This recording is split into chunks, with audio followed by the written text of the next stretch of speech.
All right. Hi, everybody.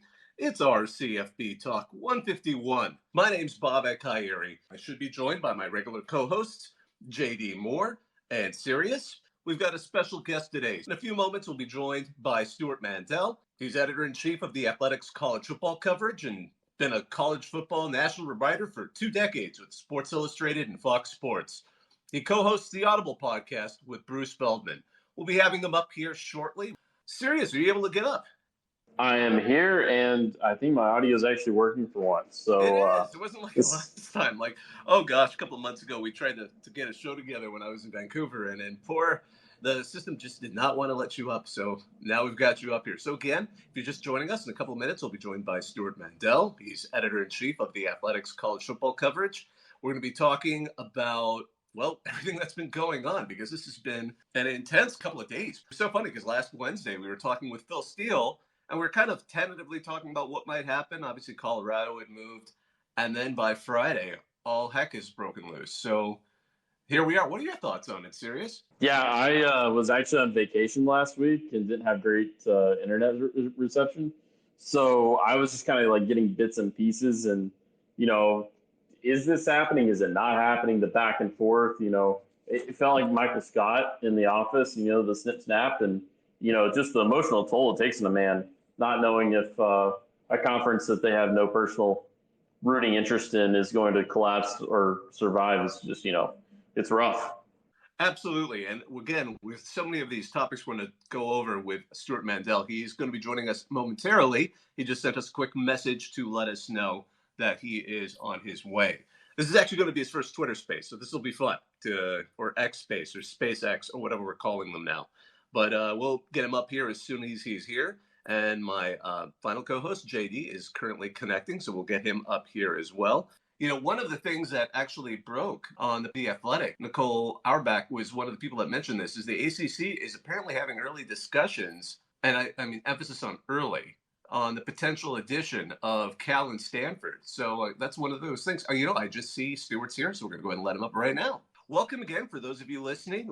We're here with Stewart Mandel, editor-in-chief of the Athletics college football coverage. He's been a national college football writer for decades. I know I've read him since I was in grad school and just kind of looking for any escape from the law when he was at Sports Illustrated. And he's also been at Fox Sports, and he co-hosts the Audible podcast with Bruce Feldman. How are you today? I'm busy. How are you guys? I can imagine. We're good. We're busy. It's kind of a fun question. Prior to any of this, have you used Apple TV to watch anything? Oh, yeah, I have actually, because it's the network of Ted Lasso. Let's see. The Morning Show. Severance. That was a great show. But the Pac deal being discussed wouldn't have been as simple as just signing up for Apple TV Plus. It would have been a standalone, we'll call it Pac-12 League Pass. And I have yet to find out what it would have cost. I'm guessing a couple $100s a year. That you could get whether you were a or not, but it's not like you could just pay your $5.99 a month or whatever it is that you pay to watch Ted Lasso, and you'd get every Pac-12 sporting event on top of that. Definitely, yeah. And seriously, I know you wanted to ask something. Yeah, just that is that's the first time that I've heard an actual number attached to the cost for a Pac-12 streaming option. To be clear, and that's me. That's not. Wow. That's not a. I'm gonna back up here a second. That's not a battery thing I have by any means. It's kind of more doing the math of what they, what I do know, reported over the weekend, is 1.7 million subscribers would have gotten them to that magic $31.7 million number that the Big 12 makes. So we're talking 25 million guaranteed per team, plus the difference between 31.7, which I'm not smart enough. And so you start thinking like, well, how much would they have to charge to be able to give the schools that much? And, I think I saw MLS League Pass is $100. So maybe it would have been that. Then you're like, but wait a minute, if you do the X, Y, and Z, they would have taken a bath on that. So maybe it would have been 100, maybe it would have been 200, maybe it would have been 250. People have pointed NFL Sunday ticket costs. Remember, this would have been your only way to watch any Pac-12 sporting event. So if you're a Cal fan, Oregon fan, Washington fan, whoever, it's kind of not optional. It's not like, oh, I'll just watch the, Pac-12 network was kind of optional because you could still get most of your games on traditional television. This would be the only way for you to watch your team. And so because of that, yeah, I think they probably would have charged a pretty hefty price. So even with a swag, yeah, I mean that's a pretty hefty amount. And I know like with the SEC, there's essentially an extra school that basically that share of revenue goes to fund conference operations a lot of times. So maybe even higher than that if the Pac-12 was taking a cut for funding the conference as well. Yeah, that gets kind of complicated because, the Pac-12, one of the reasons the Pac-12 would always not pay as much, distribute as high a percentage as the others was the expenses of operating the Pac-12 network. And I have not yet heard, and maybe somebody else will report it, if this who would have produced the content for Apple TVs? Would it have been Apple or would it have been the Pac-12 or some combo of it? But that obviously would have factored into it as well. Stu, I'm also curious with the Apple deal that came in, we first saw at the very beginning, I mean, there were the rumors of Ion might have been a linear TV partner. We saw rumors about the CW. We saw all these different emerging platforms like Amazon. When it came down to the final brass tacks and George was trying to pitch the Apple TV deal, did it end up being the end deal that was still left on the table, or did that ultimately just end up being the highest deal that was available at the table? The way I understand it, it was the only deal. There was another deal that would have involved multiple partners. No, I don't know which ones that would have been heavier linear and only partially streaming, that for whatever reason fell apart at the 11th hour. It was, if you go back, there was a board meeting on June 30th, and it was in my story. They at the June 30th board meeting, they told George, give the bidders a deadline of July 31st to get their final bid in. And I think between the time, remember, he was still getting Pac-12 Network, telling everybody how great Pac-12 Media Day, telling everybody how great this deal was going to be. And you're kind of like, oh, he couldn't, was he delusional? Would he have really have said that so emphatically, knowing Apple was the only deal? And I think from the reporting I've done, he thought, and a lot of the schools thought, this other deal option. And between the time Colorado left and July 31st, that deal fell apart. I guess that's one of the things that's also kind of been a little bit confusing to me, at least when it comes to these media deals, because one of the things that we've seen is, this $20 million number that came from Apple TV. I'm really curious to know what the Big 12 or the Big 10 had to offer with these Pac-12 schools that they couldn't on their own, because it kind of seemed clear that the Pac-12 didn't have the financial pull to bring in the 30 plus million. But the second they started going, hey, we'll take Oregon to the Big 10, we'll do Colorado to the Big 12. Suddenly there was the pro rata contracts where ESPN and these other offers immediately came into the table. What was the difference between the network packages that they had versus what the Pac-12 could offer? Well, it was always a great mystery to me over the last year why they were having such trouble getting a comparable deal, because any viewership data you look at shows that the 10 remaining Pac-12 schools pretty significantly higher TV ratings. What I was told by a media consultant, 20% higher than the remaining Big 12. The Big 12 able to get 31.7 million, and the Pac-12 couldn't get anything practically. And I don't know the answer to that other than the Big 12 jumping the line had a big effect.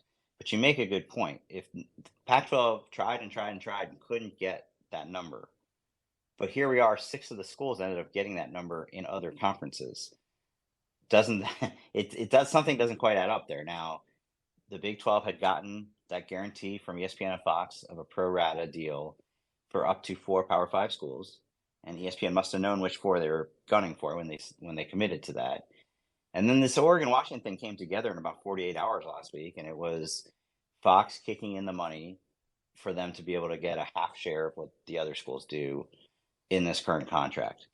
So, part of that I think is if you're Fox, well, maybe I'm not going to pay all that money for Oregon, Stanford, and Oregon State. But now it's Oregon, Ohio State, Oregon, Michigan. Yeah, I'll pay for. I think there's definitely something to that. Looking at the two conferences and their commissioners, Brett Yormark and George Kliavkoff were both outsiders from college sports. Why did you think Yormark succeeded at this point so well while Kliavkoff has failed?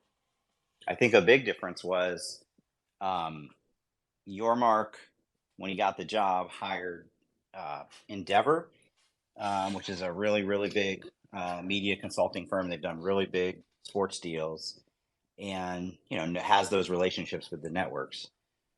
George hired a smaller boutique firm. They have done sports deals, but not, huge ones. And I didn't even know until Friday, I think, that it's because the person who runs that is a law school classmate of George's.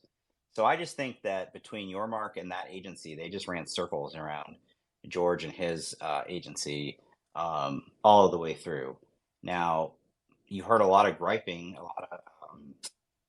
Pac-12 people are not happy with the way, I think Arizona's president, people called out Endeavor for basically running a smear campaign against them, trying to destabilize them, trying to, make it seem like they were desperate so that those four corner schools would come. But at the end of the day, it ended up happening exactly the way they portrayed it to be. They couldn't get the deal. Those schools ended up going. So whether it was a self-fulfilling thing or not, I don't know. But, you definitely saw I think you saw a huge impact in terms of leadership, negotiating skills, strategy. I've said to people a lot over the last few days, because I mentioned that the TV numbers, but the spreadsheets don't negotiate the deal. People do. And I think the Big 12 had the right people negotiating their TV deal, and the Pac-12 did not. Speaking of strategy, do you think that kind of played into it with the networks being more willing to work with the Big 12 and the Big 10 than the Pac-12, when you look at the fact that, the Big 12 went out and they did find 4 replacements to bring in to bolster their numbers. The Big 10 added USC and UCLA to bolster their numbers versus the Pac-12, who's kind of been in this weird spot of, we know that the LA schools are leaving, big brands that are going out, but the reputation the Pac-12 has for who they could bring in that would fit in with the culture of the Pac-12, the kind of to be honest, a little bit of an elitist kind of mindset in terms of, Boise State can't come because their academics aren't good enough. San Diego State was making moves, but then that kind of fizzled out a little bit. Do you think that probably played a role in why the Big 12 and the Big 10 were able to get network backing, because the future of the conferences looks stronger versus the Pac-12 just kind of is blundering along? One thing that puzzled me, and it also puzzled people in the industry that I talked to, is why they were so insistent that they had to get the TV deal done first and then do expansion. Look at the Big 10. They added USC and UCLA and then did their deal with Fox, NBC, and CBS. It's not, I heard the rationale. We have to be able to know what we're going to be able to offer the new schools. I've heard that, but I just think if they had added San Diego State and SMU, let's say, right after USC and UCLA left, the way that the Big 12 did their 4 new schools right after OU and Texas left, I think that just changes the tenor of things. And so instead, you had double uncertainty. You had a year of uncertainty over their TV deal and a year of uncertainty over who they're going to add, if they add. And you saw what happened with San Diego State. That obviously didn't help things. So, yeah, I think that was very questionable strategy, especially since, from what I know now, they were ready to go. If they had if the schools had agreed to sign the grant of rights Friday morning, San Diego State would have been in the conference by that afternoon. It was going to be that sequence of events. So why they couldn't have done that 6 months ago, you've got me. So, kind of talking about the hands both of these commissioners were dealt, how much of the current predicament can we track back to the tenures of Larry Scott and Bob Bowlesby? But I mean, or how much of it is, because the way you're talking about it now, it really seems to rely on, especially with the Pac-12 and the way you've laid that out, it really just seems bad play on Kliavkov's side. First of all, I think Bob Bowlesby took a lot of heat, and understandably so, when OU and Texas left, because he himself had, I don't remember exactly the sequence now. I think at that year's Big 12 Media Day, he said something about, realignment's not even a possibility. Yeah, I believe the exact Texas quote was, "I don't leave. lose sleep at night over my conference members." Yep. Kind of like George Kliavkov saying we've got bigger fish to fry when somebody asked him about that at Pac-12. But to his credit, after that initial setback, he very quickly got them to rally around expansion, big expansion. I think brought in the right 4 schools. So let's give a little credit to him for kind of putting it in a good position for when Yormark took over. I mean, the Larry Scott debacles have been well chronicled. I think the biggest reason why George couldn't sell them on that Apple deal is what they went through with Larry Scott in the Pac-12 network. Larry Scott sat in that room 12 years ago, showed them a bunch of spreadsheets or slide decks saying, once we get the Pac-12 network into this many homes, you guys are going to make this much money. They were excited about it. And then, of course, it never came close to delivering. And it was almost a copy from what it's been described to me. They put up this past week, they put up a slide deck. You're only going to make 23 million guaranteed, but just look at this, we get to 1.7 subscribers, we make this much. And forget catching the Big 12. He was selling it as, we are going to close the gap on the Big 10 and SEC. And within 3 years, you guys are going to be making 50 million per school. Look at us, blah, blah, blah. And they just couldn't, this particular room full of presidents needed certainty. It was not the right room to sell hope and optimism and projections. I've seen people say on, like in my comment sections, Twitter, people say, actually, they should have taken that. Once I reported the details, people were like, that's not as bad as I thought it was. They should have taken that, Streaming's the future. Apple's a great company. They should have gotten in on that. They weren't thinking long-term enough. And I get that rationale. I do. But like I said, they've been burned before. And so maybe that sales pitch would have worked in another conference. But these presidents and ADs were so burned by the performance of Larry Scott's network that you could understand why they would want certainty. It was just too much Star Trek futurism for them. Yeah, well, we know Michael Crow liked the deal. He explained it in great detail, that 23rd century Star Trek deal.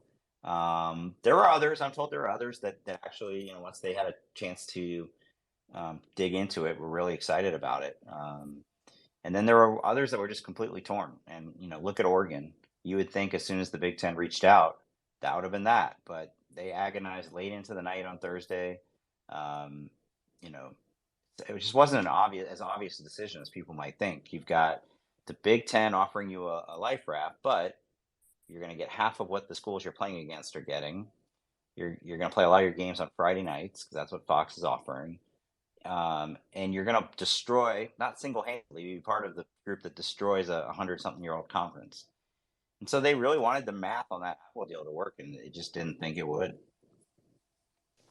Stu, as these other conferences are starting to pick up the pieces that are still left in the Pac question mark, are we at a point where we can safely say the Big 12 and the Big 10 have taken their selections and they're done with this round of realignment? Or is there still an opportunity where, the remaining 4 with the Stanfords, Cals, Oregon States, Washington States, is there a lifeboat coming for them? I don't think you can ever rule anything out. I don't think you can ever say anything's done. Case in point, we were told pretty definitively early last week that the Pac-12 was not going to add more. I'm sorry. The Big Ten was not going to add more West Coast schools. They're having enough trouble figuring out how to integrate USC and UCLA. And then circumstances changed, and suddenly they made that happen. So, now we're hearing they have no interest in Cal and Stanford. They don't move the needle TV-wise. And maybe that's what ends up happening. But those 2 schools are not going to stop lobbying. They're going to be working the phones, trying to get into the Big Ten, trying to change some people's minds. You've seen the reporting by Pete Thamel, by Orback, that the ACC is having discussions right now about the possibility of Stanford and Cal. I don't see that one happening because you're talking about 2 West Coast schools and 14 Eastern time zone schools. I just don't see how that works. But these things are being talked about. At least I don't think the SEC obviously comes into play with these 4 schools. So far with the Pac-4, it seems like most of the rumors that are going around are focusing on Stanford and Cal as potential options, dance partners to go somewhere else. How dire is the situation right now for Wazoo and Oregon State? Yeah, unfortunately, I think that to me, those were always 2 programs that if something like this ever happened would be in real jeopardy because of smaller markets, smaller fan bases, smaller stadium. They don't have all the bells and whistles that Oregon has. I love going to games at Oregon State. I think it's a great place. The coaches poll came out today. They're ranked, I want to say 16th. And you're like, how can that be one of the schools being left, put out to pasture? But I think that's a real risk. I think the first thing they need to have happen is for Stanford and Cal to stay with them. Obviously, they're better off if it's 4 of them than 2. And then I think it's a matter of are they going to go to the Mountain West AC as they're presently constituted? And the money that those conferences make is maybe 25% of what they were getting in the Pac-12. So that's a huge difference. How do you fund your athletic department with that? Or can they be the ones that pull schools in to the Pac-12 because it's still got the prestige and the brand and all of that? You're not going to get the deal that Apple was offering for the full conference, but maybe you get something closer to that than to what the Mountain West and the AAC offer now. But I don't see, there's not a great outcome there. There's not a scenario where the Big Ten is going to come calling for Oregon State and Washington State. That's just not going to happen. So right now they're just trying to make the best of the situation. And it's rough. I mean, there's no other way to look at it. They're gonna be making a lot less money than they did before. And by the way, Washington State is already running a deficit. They had a weird accounting scandal recently. I don't know if you've read about that, where somebody high up in the athletic department was just botched the books, and so they have missing money. Also, these Pac-12 schools are still on the hook for that Comcast overpayment. It's like the worst possible time to have your bank account get drained like this. Speaking of bank accounts and getting drained, I mean, you have to feel for Oregon State with doing all their new capital improvements to their stadium. Washington State has put a bunch of money into their facilities on the projections of we're going to stay Power 5. But man, none of that still even compares to the money that Cal has spent on quite literally a fault. With the amount of debt that their program currently has, if they don't have another similar Power 5 equivalent, we'll just call that as the big number. If they have to step down to, this hybrid of a Mountain West role, if they don't get the money bailout, how do they even come close to staying current on a debt payment on that stadium? I have no idea. And by the way, that's been hanging over them for a decade. They've also, people have said this, and it's true. I don't think any 2 schools were more affected by 2020 than Cal and Stanford. The restrictions here were the most restrictive in the whole country. I seem to remember Cal had to forfeit a game because one person in one position room had COVID. I mean, it really set them back. Cal was starting to have some momentum in football under Justin Wilcox, and it just kaput. So they got to the point where the university is having to kick a lot of money over to the athletic department, which is never ideal when you're in a Power 5 conference. Now you're going to be possibly in a Group of 5 conference. That difference, that deficit to cover would be huge. And the other thing I would say about Cal and Stanford is obviously, and Stanford in particular, but Cal too, they have such great Olympic sports. They produce Olympians like crazy. They win national championships in other sports, but they're expensive. If Cal ends up in the Mountain West, how many of those teams are going to get cut? or scholarships dropped, or won't be able to afford good coaches anymore. Now I've talked to people at Stanford today. It's full on disaster. They are trying to figure out, they're scrambling. Um, I just don't think they ever thought this day would come, that it would come to this. Stu, I know that I say this slightly jokingly, but also not. We know how COVID really affected these schools, but in 2021, Stanford's endowment made approximately about $12.1 billion with a B in that year alone. Is there any scenario where they could help out their friends at Cal by simply buying out the stadium and using it for their own research purposes? Stanford buying out Cal Stadium? No, don't see that happening. But the more maybe pertinent one is, can Stanford just pay for their own athletic department regardless of what conference they're in? And the immediate answer is no, because even Stanford's athletic department has a huge endowment, separate from the one at the university. And it doesn't seem like they're able to tap into it because in COVID, they tried to cut 11 sports.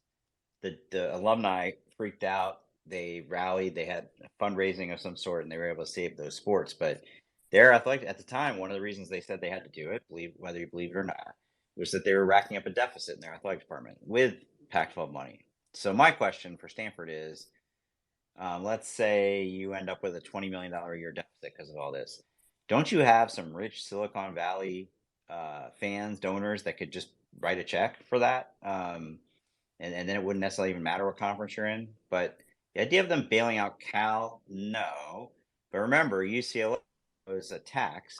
That was the condition where the Board of Regents didn't block them from going to the Big Ten, is what we're now calling the Berkeley tax, where I think they're going to have to share as much as 10 million of their Big Ten money a year with Cal.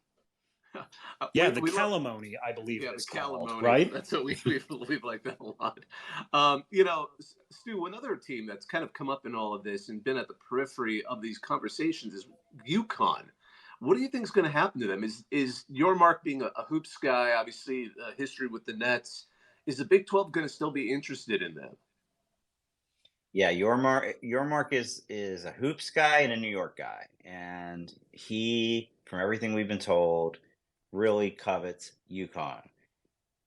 But that was always kind of the back, like that was talked about a lot when they didn't know. Like, for instance, let's say they got in Colorado and only Colorado, and they needed a 14th school. I think UConn would have gotten that call.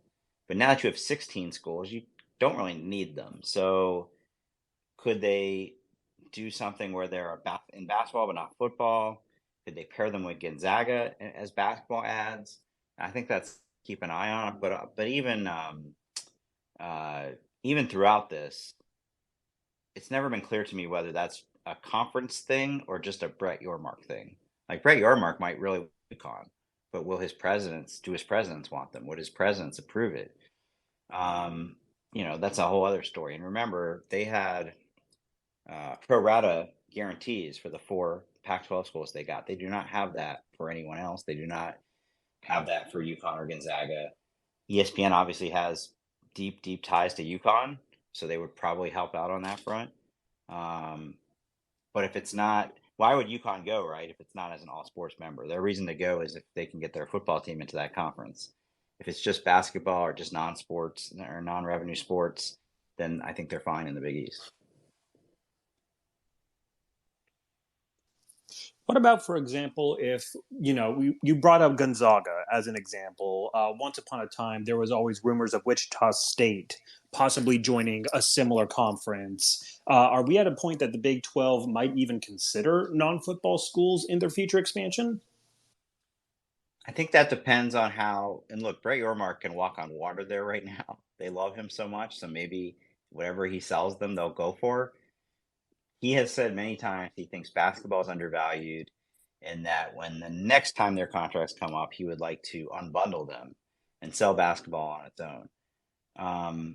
That runs contrary to conventional wisdom that basketball only is about, it's about 80-20 in terms of football to basketball value. That being said, the Big 12 has a very strong basketball conference. It would get even stronger, obviously, if you could get Gonzaga and UConn, the national champs. Yeah, maybe they start talking about some sort of basketball super conference. But to this point, we have not seen. The only realignment decision I've seen driven by basketball was when the Catholic Seven broke off from the rest of the Big East and formed what is now the new Big East. For the most part, it's always football driven. Speaking of basketball, do you think that the math on that could change if the NBA eliminates the 1 year gap rule, or could actually help basketball where you have fewer one and dones and teams start to be able to kind of develop players a little bit more and create some excitement that way, where the NBA prospects can go pro? Yeah, you got the wrong guy to ask that question too. My days of covering college basketball are probably 5 years. It died about 5 years ago at this point, so I don't have a really good sense of that. But I do think that the sport, it was interesting to me. It was interesting about college basketball, if I could just like pontificate for, is how the NCAA tournament, it seems to be recession proof. It doesn't matter who's in it. It doesn't matter whether Zion Williamson is in it or there's no stars, of that caliber at all. People love March Madness, and it just doesn't seem to help the regular season. You don't read a lot of great headlines about college basketball regular season TV ratings. And so when I see the NBA draft this year and all the top players are not even college basketball players, they're overtime elite, or of course obviously number one picks from France. Like, is that going to harm basketball even more, or is it just doesn't matter? They're almost like two different sports at this point, the NBA and college basketball. So I don't really have a place I'm going with this, but that's what I find interesting about college basketball right now.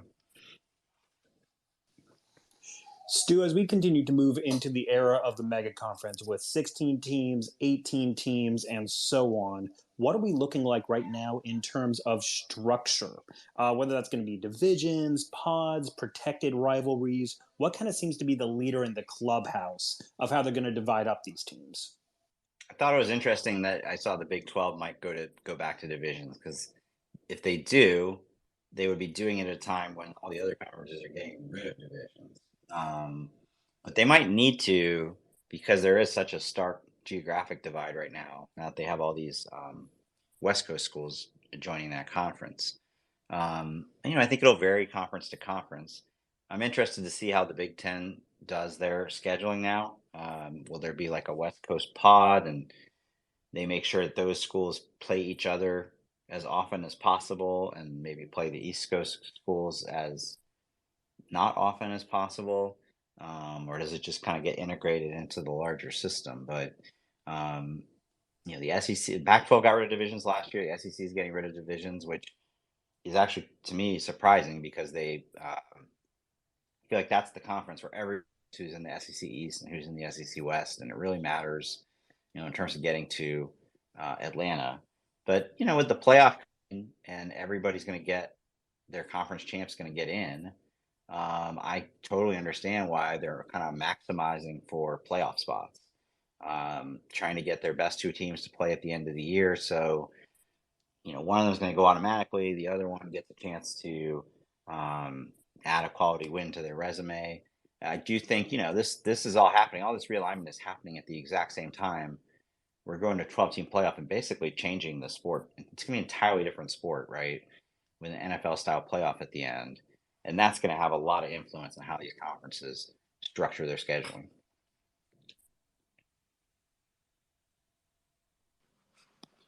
It was reported early on when Tom Petiti took over at the Big Ten that he wasn't as bullish on expansion as Kevin Warren. But so what we saw with Oregon and Washington, the contingency plan, they just sort of took off the shelf given what was happening, or how do you think that went down?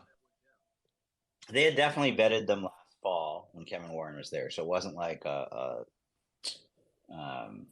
whatever the presidents need to know to approve a school, like that part of the work had been done. So it's really just whether they could get the money, and clearly that came together very quickly. And it's driven by Fox. I don't know that it's gotten enough attention, but the Big Ten TV arrangement is different than all the other conferences. The conference doesn't own its TV rights. Big Ten Network does. And Kevin Warren sold a stake in the Big Ten and another stake in the Big Ten network to Fox during COVID. So Fox now majority owns the Big Ten network. So basically Fox owns the conference TV rights. And when it came time last week to say, "Ooh, we got an opportunity here in Oregon, Washington, can we get the money?" You just go to Fox. Fox decides that. And, I think it's, how do I put this? Not unfortunate, but like kind of bizarre, not ideal for college sports that I think we just killed the Pac-12 so that Fox could have better ratings on Friday nights. Honestly, like their play there is, oh, two more teams means we could play some more games on Friday nights, and get a 1.0 rating instead of a 0.5 rating. I think that was, a big part of why they were willing to give them another, because that's a big amount of money, $32.5 million for two each a year over 6 years. Speaking of the numbers and how fast that deal came together, you kind of get the feeling that the Big Ten and Fox basically just decided, well, let's float a lowball offer to them and see if they say yes. Yeah, I think there's some truth to that. I think they probably figured Oregon, doesn't need much convincing. We'll just offer them the bare minimum. I was told there was it was such a bad offer that they needed at least some sort of assurance, and so I don't know exactly what it was, but there was some sort of I don't know, maybe it was the assurance that they would become full members at the end of it. I don't know if maybe that wasn't originally the plan or not, but it's not like Fox offered that money and they jumped at it. As I said before, they really agonized over it. It's not an ideal deal. You're going to be paying about as much as you thought you were going to be making in the new Pac-12 deal, but you're going to have to spend all this extra money on travel. UCLA has said it's going to cost them an extra $10 million in travel to be in the Big Ten. So this could end up being, honestly, I could see Oregon and Washington having a real trouble balancing their budgets. Maybe I should separate that out. Phil Knight will cover the difference for Oregon.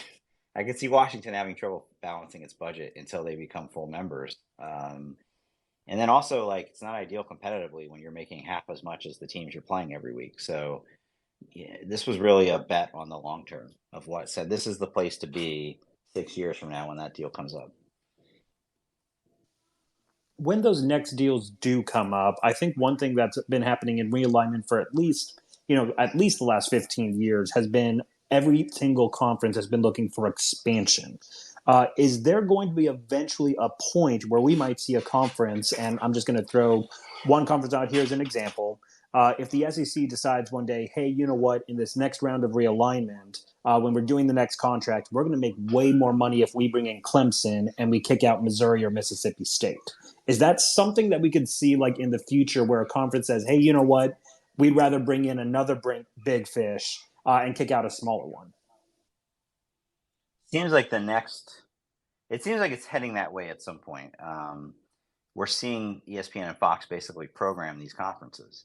And so it would make sense that the first step was, hey, let's get as many big brands as possible under one roof so we get all of them.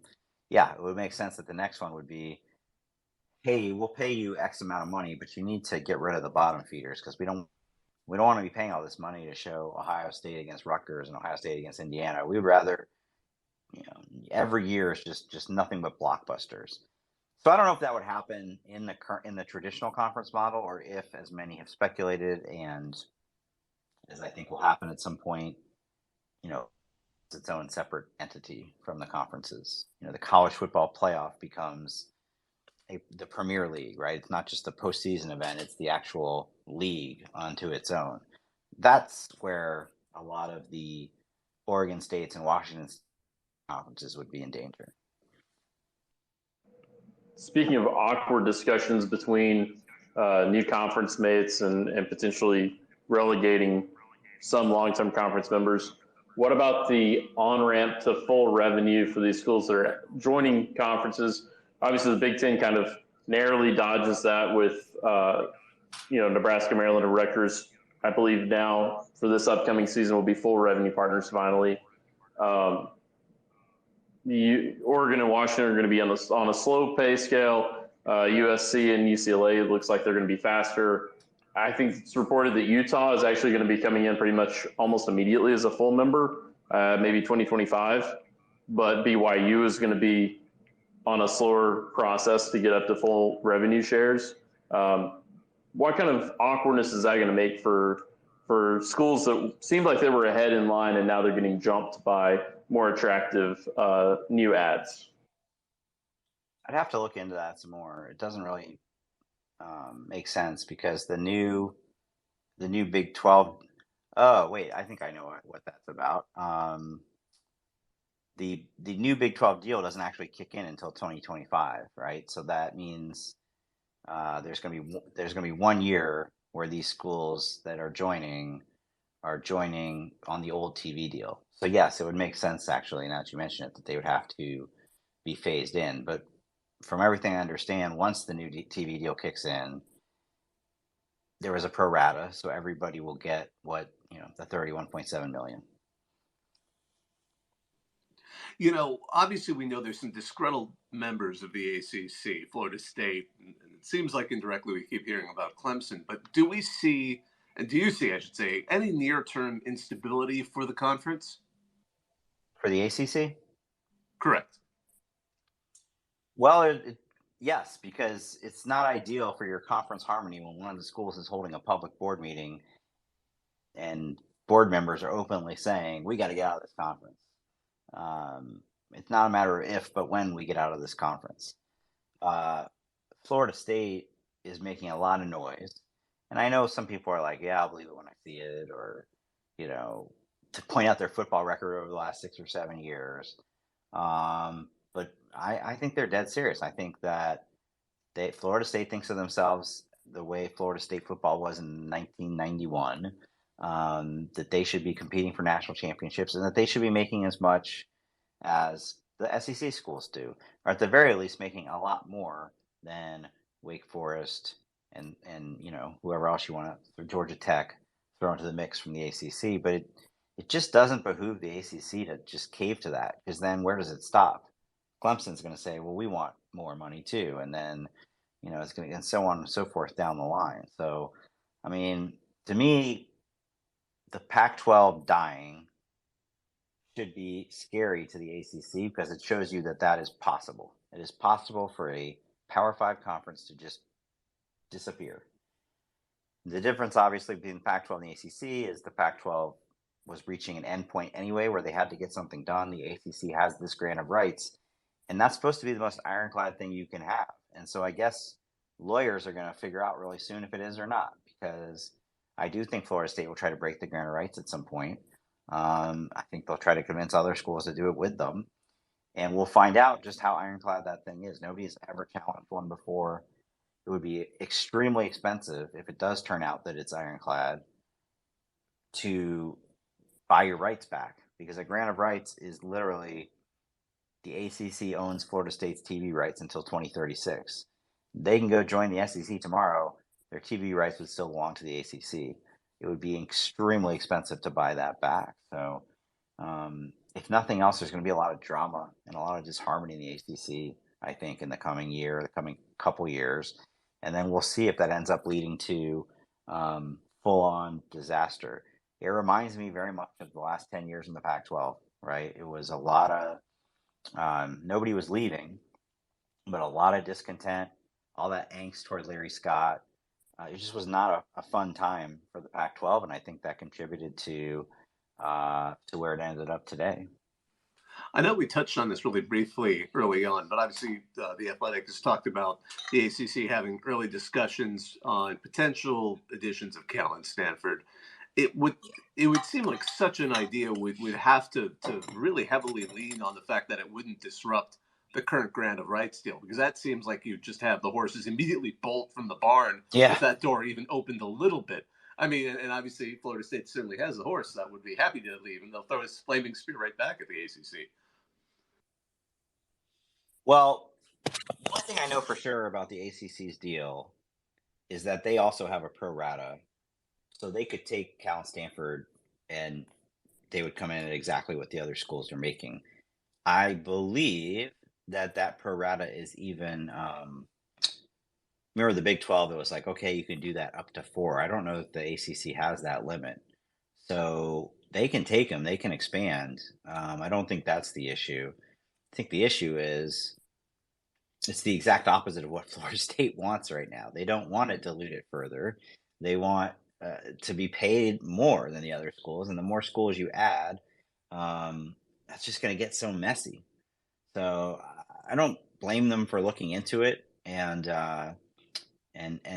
you know, presidents, university presidents, they're all academic people, and I'm sure if you're the president of Duke, UNC, Virginia, any number of schools in that conference, we could be associated with Cal and Stanford. That would be amazing. But that's, obviously not the final piece. I mean, I think ultimately ESPN would have a lot of say in that, whether they think that's a good idea or not. Stu, I know that FSU obviously wants out of the ACC. The Big Ten might want to stand pat. Big 12, same thing. SEC, same thing. But it just kind of seems wild that in all of this, Notre Dame is still happy to stay independent. And I feel, and you can correct me if I don't have the right feeling on this, if Notre Dame suddenly says, hey, you know what, we do want to join a conference, it's an absolute bidding war to get in the door with them. What would be, if anything were to happen in college football, what would make Notre Dame actually give up their independence? Where do they stand in all this? They absolutely want to stay independent.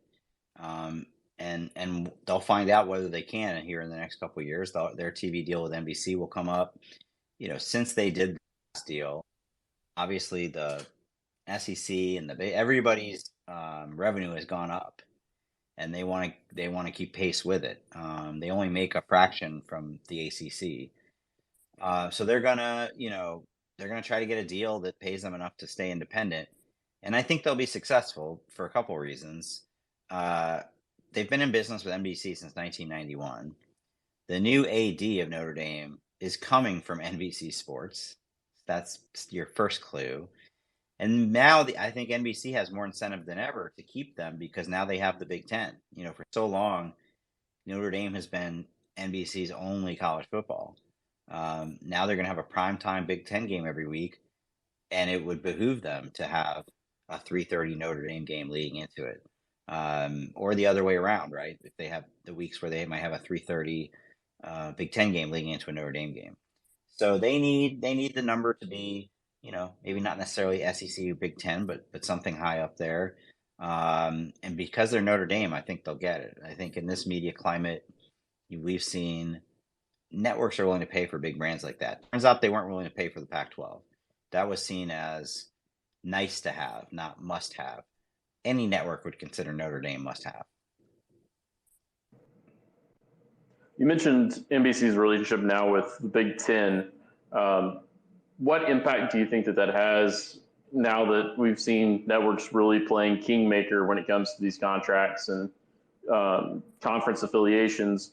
Are they totally happy with keeping Notre Dame as their own little playground and supplementing it with the Big Ten as a partial contract there? Or do you think that there might be interest in, well, we've already got this contract now with the Big Ten, maybe we should try to get Notre Dame in there as well, or just kind of stay pat?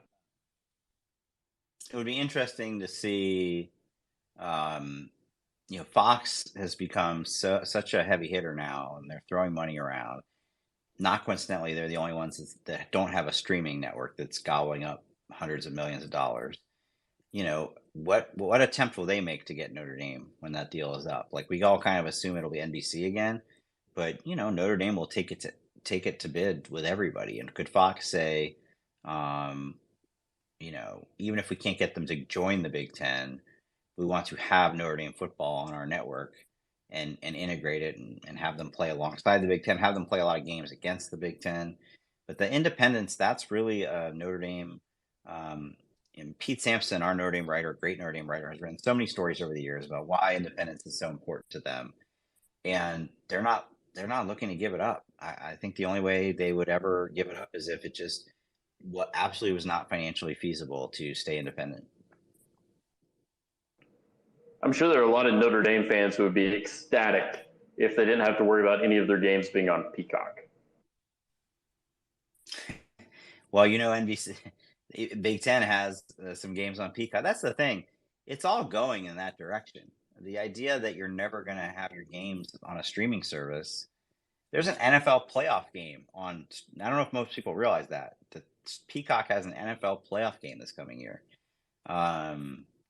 It's all heading in that direction.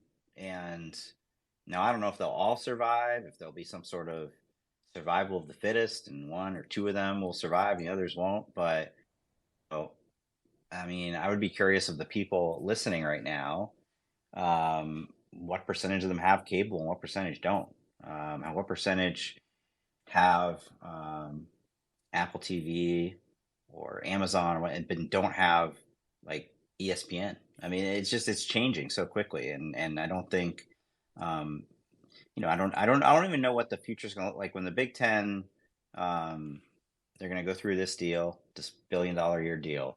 When it comes time in 6-7 years to do the next one, who will the players be? ESPN is going through a bit of an existential crisis right now. They know be in streaming, but they're losing a lot of money on streaming. Disney might sell a stake in them. The pitch that I'm sure George Kliavkoff was making on Apple is that this is the company of the future. It's Apple. They dominate. Why would you not want to be in business with Apple? So it's going to be really interesting to watch how that plays. Separate or not separate, but what am I trying to say? The impact on college football will be important to us. Just as a sports fan and as a consumer of TV, I'm really fascinated to see what this looks like 6-7 years from now in terms of streaming versus traditional. As we try to figure out what's going to happen 6 to 7 years from now as streaming continues to grow up, would you think that there is any merit for ESPN and Fox Sports wanting to see smaller numbers of conferences where they can go, hey, we can just do one media deal and we get all 20 of these teams or all 24 of these teams in the future? Is that a type of model that we might be able to say, like, hey, as they're trying to consolidate towards streaming, this might end up being the path they take? Theoretically, it's not in the best interest, right? Because them there are, the more leverage they have. If you now wipe the Pac-12 off the map, so the next time, the Big Ten and SEC have already consolidated so many of the big brands that the next time their TV deals come up, and granted, the SEC's is not for a long, long time, you're going to get one shot. So I think, many years ago, when the Big 12, I can't even keep track of all the times the people thought the Big 12 was going to die. Okay, I know what I'm thinking of. The original 2010, Larry Scott tries to raid the Big 12. One of the reasons the Big 12 was able to keep it together was that ESPN and Fox offered them a big raise, the Big 12 a big raise, and people are like, why are they doing that? Like, why, out of the goodness of their heart, why are they just offering them more money? And the thinking at the time was, if that happened, if the Pac-10 became the Pac-16 and the Big 12 disappeared, then they would have more leverage, and it was in their best interest to keep as many different conferences as possible. But clearly, that ship has sailed. Everything's consolidating. Fox and ESPN are not the same company. They have different strategies. Fox, I think, has been extremely aggressive in terms of the role they played and where the Big Ten is now, where the Pac-12 is now. As much as people think ESPN is like that, I don't think they're quite that predatory. But they certainly, they're the reason why the Big 12 was able to go get 4 of those Pac-12 schools, right? They guaranteed them that money. So that's the path we're on. Like those two networks in particular, but obviously, all the networks that are now involved. I think the conferences in some ways take their orders from them rather than vice versa.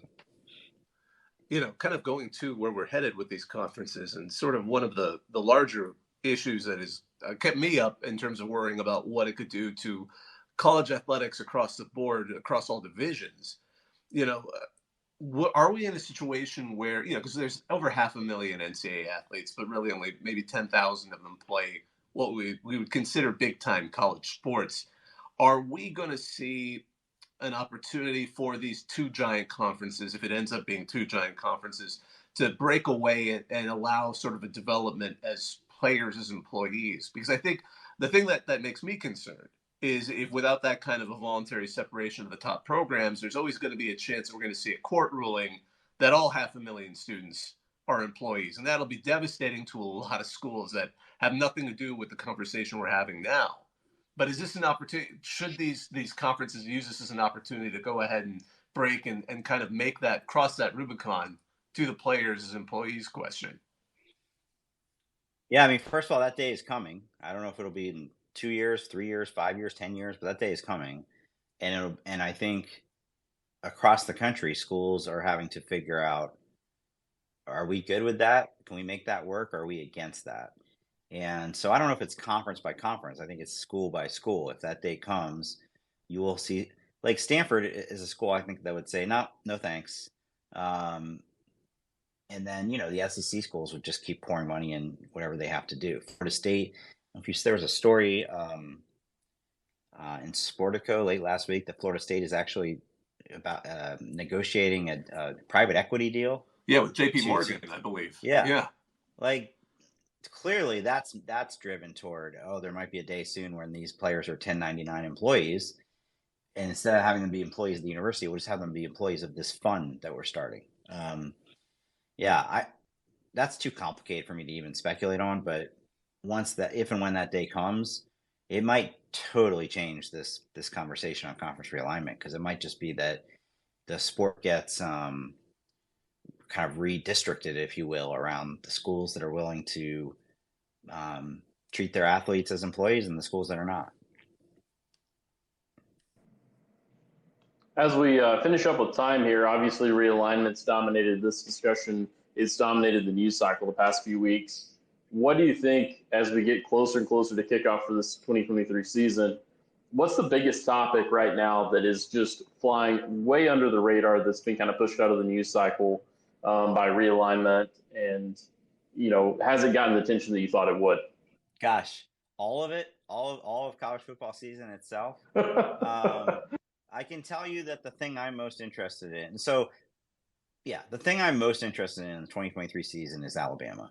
And in the past, that would have been because I think they're going to have like the greatest team of all time. It's the exact opposite. We have not gone into a season since 2008, I don't know, early Nick Saban, where Alabama has so many question marks. And I saw their number 3 in the preseason coaches poll. 15 years of track record gets them that. But if you took their name off it and you were just looking at who they have coming back, you'd say, huge question at quarterback. They've tailed off at receiver recently. Jahmyr Gibbs was kind of their only running back last year. He's gone. Their defense was good. It wasn't dominant. I don't think you would be ranking them number 3. So we're going to go and pretty puzzling offensive coordinator hire for many people in Tommy Rees. So I'm fascinated to see if this is, Nick Saban's going to outsmart us all yet again, or they actually have as many flaws as I kind of think they do. And God forbid lose more than 2 games in a season. Yeah, I think that this could be like the first class, if they stayed on 4 years, that they, that are coming up. We're getting to the point where if you stay at least 3 years, then you win the national championship at Alabama.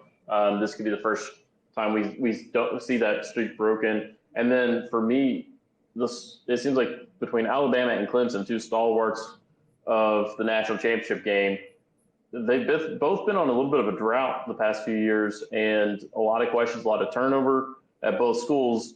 Can Dabo, can Saban, can they get it back together and make a return, or is there space for some of these kind of rising teams to take their spot and start a new era? Clemson's a fascinating one too. They've tailed off more so than Alabama the last couple of years, and I just people Chad Morris, Garrett Riley, definitely. There's a lot of reason for intrigue there, coming as somebody from outside the family as their OC. I think they have a really good quarterback, but they don't, like, those teams that won the national title were just swimming in NFL receivers, and you haven't seen that the last couple of years. Their offensive line, I think, was never that great, but they were able to mask it when they had when they had Trevor Lawrence and Travis Etienne. So, I think a lot of people feel like this is a great opportunity for Florida State to pass them this year. They have a very talented team coming back. But just like I said earlier about is Saban outsmarting us? Is Dabo going to run circles around us? And nobody will pull if let's say they go to the playoff. Nobody will pull the everybody doubted us card quicker than Dabo would. One final question. I've just been meaning to ask this because I've seen some fans from Rutgers in the audience. What is the hopeful takeaway Rutgers fans have heading into this season? I mean, I think it's all based around faith in Greg Schiano. He did this before. He took Rutgers to unprecedented heights the first time he was there. It hasn't looked that way the first 3 years. They went 1-8 in the Big Ten last year and got blown out a lot. But I also feel like it took him years to build Rutgers up the first time in the Big East. It wasn't like they immediately started winning games. So if you think he's still a great recruiter and a great developer, maybe they have a big improvement this year. This is his fourth season coming up, believe it or not, that they could have a big improvement this year. I don't think that Rutgers or any program is, destined to be terrible forever by any means. In fact, I was impressed his first season that they immediately became more competitive. But I'll tell you what, out of those two that we always get linked together, Rutgers and Maryland's the one I'm more looking at as like, could they have a big breakout season this year? They've been quietly getting better under Mike Loxley. They have a great quarterback coming back. I think people feel like there's a ceiling because you're in a division with Ohio State, Michigan, and Penn State. But could they not contend for the East title necessarily, but have a much better season than they've been having? They're further along, obviously, as a program than Rutgers is. Well, we really appreciate the time you've taken to sit with us this evening, I should say, Stewart. We really appreciate it. Thanks so much. Thanks for having me. I hope I didn't bore people. I'm gonna drink a lot of water now because I feel like I've been talking for an hour straight. But I can't get enough of Realignment, and I'm guessing most people on here are the same way. So thanks for having me. Yeah, absolutely. Keeps it interesting, but that's for sure. Well, just want to thank all of you for tuning in. This was our CFB Talk 151. Our guest was Stewart Mandel, editor of college football over at The Athletic and co-host of the Audible podcast with Bruce Feldman. My name's Bob Area. I was joined by my regular co-host, JD Moore and Sirius. We're going to go ahead and wrap this up. So I just want to thank you all again. We're going to go ahead and wrap this up. Now I'm going to hang up and listen.